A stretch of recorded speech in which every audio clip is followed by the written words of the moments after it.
दूसरी इंपॉर्टेंट बात, सब्जेक्ट का सिलेक्शन सबसे इंपॉर्टेंट रोल प्ले करता है गेट को क्लियर करने में। कौन सा सब्जेक्ट कितना पढ़ना है मुझे पता चले, हमने उठाया कंस्ट्रक्शन प्लानिंग मैनेजमेंट नाम का सब्जेक्ट, चालू हो गए बढ़िया बढ़िया किताब खरीद के लाए, क्योंकि जोश तो बढ़ गया था, क्योंकि गेट का पता चला था कि भैया गेट से आईआईटी में एडमिशन हो जाता है, तो एकदम 2 लीटर खून भर गया शरीर में। और उसके बाद हम गए किताब लेके आए, कंस्ट्रक्शन प्लानिंग मैनेजमेंट पढ़ना चालू किया, 3-4 किताब लाके कंस्ट्रक्शन प्लानिंग मैनेजमेंट, 2 महीने तक कंस्ट्रक्शन प्लानिंग मैनेजमेंट पढ़ते रहे और खुशी खुशी बाहर निकले कि सर आप तो कुछ भी पूछो सब बनता है मुझे कंस्ट्रक्शन प्लानिंग मैनेजमेंट से। फायदा क्या मिलने वाला है, गेट में तो 2 नंबर का आएगा, ज्यादा से ज्यादा 2 नंबर का, हो सकता है आए भी ना, एक भी क्वेश्चन हो सकता है आए ना उसमें, क्या कर लिया आपने।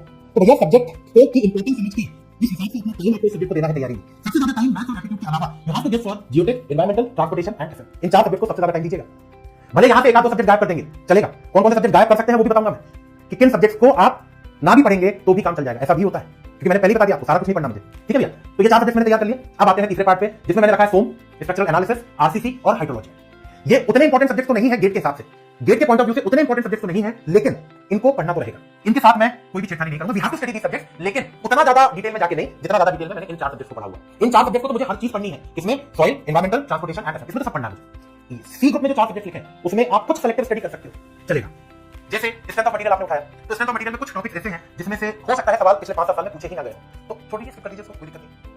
सोम को आप एक सेलेक्टिव स्टडी करिए, जैसे शियर फोर्स बेंडिंग मोमेंट का कांसेप्ट, क्योंकि वो तो आप सोम पढ़ेंगे तो सबसे पहला काम तो यही रहेगा कि you have to know the concept of shear force bending moment, नहीं तो उसके आगे स्ट्रक्चरल एनालिसिस में डब्बा गोल हो जाएगा आपका, है ना। तो स्ट्रेंथ ऑफ मटेरियल अगर आप स्ट्रक्चरल एनालिसिस पढ़ना चाह रहे हैं और ये सोच रहे हैं कि मैं इसको डायरेक्टली पढ़ लेता हूं, सोम को साइड में कर लेता हूं, नहीं पढ़ना नहीं, स्ट्रक्चरल एनालिसिस पे बेसिक कांसेप्ट को समझने के लिए सोम के कांसेप्ट पता होना जरूरी है, क्योंकि शियर फोर्स बेंडिंग मोमेंट ही नहीं पता है मुझे, तो फिर स्ट्रक्चरल एनालिसिस में क्या ही कर लोगे। तो सोम तो पढ़ना जरूरी है। अगर आप स्ट्रक्चरल एनालिसिस के बारे में सोच रहे हो तो सोम पढ़ना पहले जरूरी रहेगा।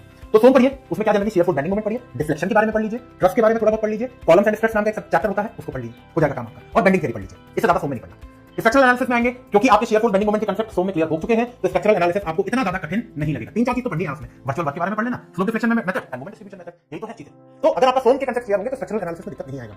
आरसीसी अपने आप में थोड़ा सा अलग सब्जेक्ट है, लेकिन कुछ ना कुछ जो प्री रिक्वायरमेंट है, आपको एक बेसिक आइडिया होना चाहिए फोर्सेस के बारे में, शियर फोर्स बेंडिंग मोमेंट, इन सब के बारे में बेसिक आइडिया होना चाहिए, तब आप आरसीसी को ज्यादा अच्छे से एंजॉय करके पढ़ सकते हैं।